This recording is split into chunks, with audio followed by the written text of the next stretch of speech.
Hello, everyone. This is Mary, and welcome to the Retro Rewatch podcast, a podcast all about movies and television.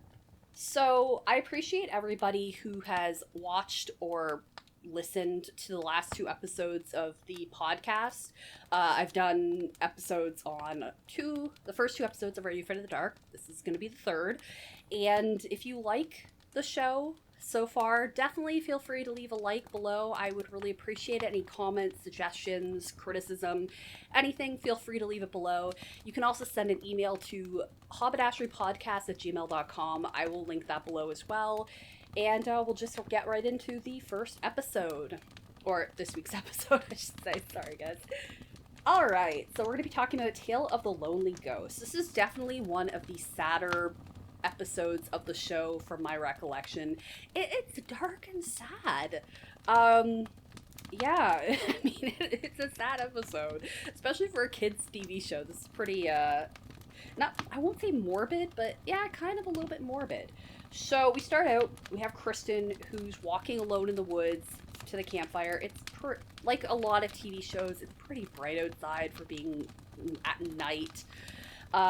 All of a sudden, David is behind her. He taps her on the shoulder. She freaks out, and he apologizes for scaring her, saying sorry. He wanted to catch her before the meeting to give her a birthday present. She asks him how he knows it's her birthday, is next week, and he just kind of shrugs. He was like a weird reaction. These kids don't really, for the most part, they don't really know each other outside of the Minute Society, so it's a little weird that David knows it's her birthday. He could have given her this birthday present next week because they meet every week, but oh well.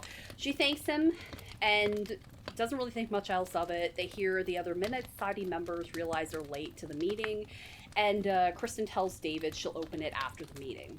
Eric is catching popcorn in his mouth. I think it's popcorn. He's catching popcorn in his mouth. Frank, like a dick, decides to dump water from his canteen on him, and Eric is pissed. He's gonna ream him. He's gonna beat him up. He's not really gonna beat up Frank. Frank is significantly bigger than Eric here. Then it settles down. Betty Ann hands David the magic dust pouch. David tells everybody that his story is about two kids that don't get along because they're complete opposites, and a love that is so strong that can survive anything, even death. Submitted for the approval of the Midnight Society. I call this story Tale of the Lonely Ghost. So far, the three episodes we've seen have had kind of complete polar opposites in the episodes, so far that part isn't any different, because the first episode you have, the Phantom Cab with the two brothers that don't get along. Then you have the second episode with Ouija and Josh, and they're like best friends, but they don't seem to really like each other, and then this episode. But yeah, we'll just get right into it. There's a for sale sign that falls down outside of a house. It's summer vacation time. The kids are excited, super excited. I mean, the kids were excited for the summertime, except for Amanda Cameron. She's the main girl of our story. Her parents are scientists. David doesn't really explain what kind, but they're some kind of scientists that study Inuit stone carvings up north. So she is staying at her Aunt Dottie's house for the summer. Amanda has a suitcase. It's full of books. It's super heavy. Not sure where her clothes are. I guess they're inside there too. Dottie calls for her daughter Beth to help them out, but Beth just doesn't answer at all. And Dottie just says, oh, hey, she must be on the phone. Beth? She must be on the phone again. We'll just do this ourselves. Then, throughout this episode, this is a recurring theme, she pulls on Amanda's shirt to fix it, and Amanda hates it and constantly, readjusts it every time Dottie does this. I'm not sure how many times I didn't count, but it's several. It's at least 4 or 5 times in this episode that Aunt Dottie fixes, or, goes and pulls on Amanda's shirt. I don't know if that's supposed to be part of the episode. It's a little bit of a weird thing, but it's part of the episode. Amanda hates it every time. Then Amanda's looking up at the house, and Beth is just staring down at her. Beth is an interesting character. She is one of the worst characters in the show. There's a lot of bad, shitty kids. She's up there as one of the shittiest kids on the show. David says how spending the summer with Beth is going to be the worst, and Amanda is not going to enjoy her time there. Amanda then hears banging coming from the house next door. She doesn't know where it's coming from. She's just like, oh, what's that noise? Aunt Dottie tells her she doesn't hear anything, and then, oh, it can't be coming from the house next door. It's been for sale for years. It's been empty. There's nobody that's even going to see the house. She's the real estate agent. She can't get anybody to even look at the house. Then, all of a sudden, Dottie gasps. Amanda asks her what's wrong. Dottie notices the for sale sign has fallen down. She goes to fix it, comments how the house doesn't want to, it's like the house doesn't want to be sold. Then, as soon as she leaves, the sign falls back down. Sometimes I think this house just doesn't want to be sold.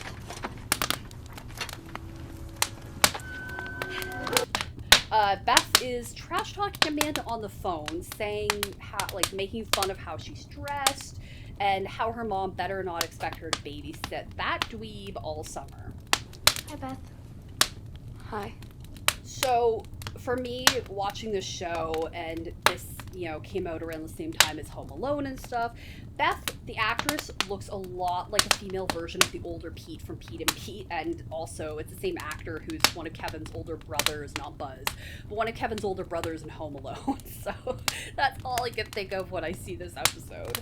Amanda will be sharing Beth's room so they can stay up all night talking and giggling, according to Aunt Dottie. Then she removes a bunch of Beth's stuffed animals or her animal collection from a second bed that's in her room and says it's where Nanny used to sleep when Beth was little. Dottie again pulls on Amanda's shirt, and then she leaves so the girls can get to know each other. Then, yeah, this is where you really see Beth is a bitch. She's horrible. She tells Amanda that, like, there's no way that she's gonna hang out with her. I suppose she told you we're gonna do all sorts of fun stuff together. Yeah. Wrong. If you think I'm gonna hang with you all summer, you're nuts. Amanda suggests that they can hang out with best friends and it doesn't just have to be them. And Beth is immediately like, no, not anybody can just hang out with us. Like, she's this hot shit. It's not like just anyone can hang with us. You have to prove you're not a Zeeb. She has to prove she's not a Zeeb. Amanda asks how, and Beth basically tells her that she has to follow some rules. First off, I don't even want to know that you're here. That means putting my animal collection back every day in the exact right places. And you can't go crying to Mom or Nanny ever, no matter what happens. After the rules, then Beth tells Amanda there's an initiation, that she has to spend the night alone in the house that's for sale next door, and it's haunted. It's haunted. Later that night, Amanda's outside of Beth's room. She's writing a letter to her parents. She hears the stairs creaking, and this older woman shows up. The older woman says she's Nanny, who we heard about earlier.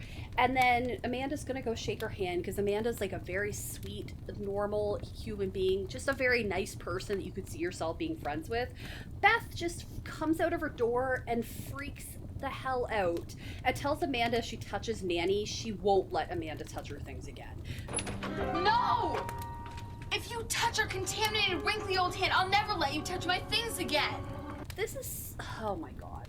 I think they're supposed to be around 13 years old. This is such an overreaction.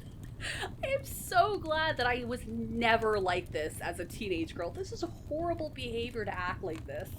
She's just a snot bag of a person. Nanny looks completely embarrassed. She's so downtrodden at the point, and she runs down the stairs. Amanda is just looking after her. She looks so sad for Nanny. Oh my god. Then Beth is like pissed off in her room. Amanda comes in and she tells Amanda she can never talk to Nanny. Amanda asks like who is Nanny, and Beth tells her that she wants Nanny gone. She's too old for a nanny. She's weirded out because Nanny's always watching her. Amanda says Nanny just seems really sad, and Beth says that she's crazy. She has a connection to the house next door. We don't know what it is yet, but there's some sort of connection to the house next door. She then tells Amanda that there's a pool party at her friend Sally's on Friday, and she can only come if she passes the initiation. Don't get too excited. You can't come unless you go through the initiation. Pleasant dreams. This is the only friend of Beth's we hear the name of, Sally. There's a moment in the episode later on when we see best friends and one of them talks, and I'm assuming that's going to be Sally. The next day, Amanda is carrying Beth's laundry downstairs. She runs into Nanny. Nanny she falls, and then she drops a locket on the floor, or half of a locket. Amanda, who again is very sweet and nice and nothing like this awful bitch, her awful cousin, picks up the locket, and Nanny looks like she has never seen that kind of that type of kindness before. Like, yeah, that's pretty sad if this one girl is just being so nice to her that Nanny is not used to this kind of, like, treatment. She thanks Amanda, and she offers to do Beth's laundry. Then Beth and Dottie are in the kitchen, and they're talking about Nanny. Beth grabs her rollerblades and trash talks Nanny, saying how weird she is, how she's too old for a nanny. Dottie says she has nowhere to go, and how she wishes Nanny would leave too. Meanwhile, Nanny and Amanda can hear this entire conversation. Why doesn't she just leave? I'm not going to argue. I told you before. She has nowhere to go. I wish she did, but she doesn't. Amanda is like a normal human being, and she looks just incredibly sad for Nanny. Nanny is looking just so embarrassed. This is so depressing. Such a sad moment. Like, I don't know how you'd react if you heard this conversation. These people trash talking Nanny, who seems like a nice person, and then all of a sudden, like, I don't know how you'd react to this situation. I felt so, especially Amanda, who's like 13. This is just, God, yeah, Nanny just gives like this super depressed, sad look, and then she rushes up the stairs. Then Dottie and Beth come and see Amanda. Dottie fixes Amanda's shirt yet again and tells Beth to stop being rude, and then she leaves. I guess she's gonna go and sell some houses or something. Beth tells Amanda she's going roller skating, to leave her stuff alone, and for Amanda to do her laundry. Well, she doesn't say to do laundry, but she like expects Amanda to do her laundry, pick up her toys and shit, but then she doesn't want her to touch her stuff. Okay, Beth. I'm going roller skating. Don't touch my stuff. That night, Beth and her friends are outside the house next door, initiating Amanda. Beth tells how and why the house is haunted. So, a long time ago, a little girl lived in the house, and the local kids made fun of her because she couldn't talk. One of Beth's friends, who I think is supposed to be Sally, she suggests the girl was deaf, and Beth tells her to shut up, which is, you know, like, what a great friend. How are these girls friends with Beth? She's such a shit. She tells her friends to shut up and listen to her story. The girl's actually seeming nice, like, oh, maybe she was deaf. And that was the same actress that showed up in that clip that I linked last week of the original Midnight Society. I think that's one of the same actresses. Maybe she was deaf. It doesn't matter, just listen. Sorry. So yeah, she suggests that the girl might be deaf. One day, the girl's mom got a letter that her dad, who was away at war, had gotten sick. So her dad had gotten sick, so she sent her daughter to her grandma's house. And then on the way, some mean kids surrounded the little girl and teased her. She ran back home. They chased her, locked her in her bedroom, and she starved to death. Because the grandma didn't know she was coming, and her mom didn't come back for weeks. Like, what? I'm laughing, but this is horrible. This little girl who was deaf got chased into her own house, got locked in, and starved to death because her mom didn't know she was there, her grandma didn't know she was supposed to show up. What a shitty and horrible way for this, like, nice little girl to die. Ugh, that's horrible. Then Beth tells Amanda she has to spend the night in the girl's bedroom, and they will know that Amanda is in there because she'll have a flashlight. She hands Amanda the keys to the house, and Aunt Dottie won't notice that they're gone because no one ever inquires about the house. Amanda tells Beth she doesn't believe in ghosts, so it's fine, and Beth says they didn't either until they all had to spend the night inside. When Amanda leaves, Beth tells her friends she can't believe Amanda thinks they all initiated, and she can't believe she believes the story and they all did it, and they laugh and run away. She really thinks we all did this. I mean, why wouldn't Amanda think that they did this because they basically told her they did? And Beth comes up with this story about this little girl. So, yeah, and then, like, when you're watching the girls telling the story, they don't seem like they have heard it before, so, yeah. When Amanda gets inside the house, she hears some laughter and banging. She assumes it's Beth and her friends trying to scare her. Amanda finds the little girl's room and hears banging coming from a mirror. The mirror is basically a closet, like it's attached to a closet. She hears scratching on the wall behind her and sees the letters EMPLEH backwards. And then Amanda says out loud, like, oh, it's backwards. And she looks in the mirror and sees that it says, help me. It's backwards. Help me? A little girl who looks very pale and sad suddenly appears in the mirror. Amanda freaks out. The little girl is wearing, I think, like a nightgown. She's sort of reaching out for Amanda, but Amanda's like gone. She screams and runs out of the room. She rushes back to Beth's room and Nanny looks in the hallway. Beth went to Sally's for the night, and Aunt Dottie was working late. When Dottie came home, Amanda told her everything, breaking one of Beth's sacred rules. The next day, Dottie gives the girls buckets and with soap and water in them and hands them sponges. She tells them she's super disappointed in them and she doesn't know who wrote on the walls, but she wants them to go clean it up. Amanda asks Dottie to go with them because she's scared, and Dottie's like, no, I have some open houses, go yourself.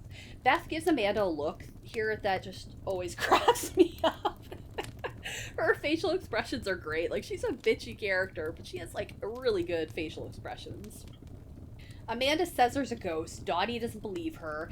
Beth tells Amanda she's a chicken, and Amanda says she didn't want to really be in Beth's friend group anyway. Can you blame Amanda for this? Beth says she wasn't going to let her in anyways. Then Amanda looks scared when they get inside the house. Beth calls her a snitch, she's a chicken, and she couldn't stand to be Amanda. And you're a snitch too. You're a chicken and a snitch. I couldn't stand being you. Well, Amanda's a hell of a lot of a much nicer person than Beth is, so Beth forces her upstairs. Inside the room, the walls are covered with the help me all backwards. Beth blames Amanda for doing it to get her in trouble, and Amanda's like, no, it wasn't like this when I left last night. Like, I don't know what, like, yeah, no, I don't know what's going on. You did this just to get me in trouble, didn't you? I didn't do it. It wasn't like this last night. Inside the mirror, there's a room filled with stuffed animals, and the bedroom door locks. Beth is entranced by the mirror, and Amanda tries to snap her out of it. Beth comments how the collection is even bigger than hers. She walks into the mirror. It releases the ghost, who's holding a locket like Nanny had. Amanda tries escaping, begging the ghost to leave her alone, because as soon as Beth like walks into the mirror, she gets trapped inside of it. She notices the locket and looks at it and sees a young photo of Nanny. Not sure how the ghost knows Beth loves dolls or who Nanny is, but I guess she's reacting to Amanda knowing it's Nanny. Amanda figures out Nanny is the girl's mother, and the girl writes "help me" on the wall normally. Nanny's your mother? Amanda tells her if she opens the door, she'll go and get Nanny. Open the door and I can help you. I'll get her. I will. Please. After Amanda leaves, Beth is banging on the door, begging Amanda to help. Nah, just leave her in. She's shitty. No, don't go, Amanda. You have to help me. I'm stuck in the mirror. Amanda looks all over the house for Nanny. Like, she rushes into the house, she goes to the kitchen, she goes all over the houses we've seen in this house, or the rooms in this house, and then she can't find Nanny anywhere. She hears a door outside, a car door outside. Nanny is bringing her suitcase to the taxi.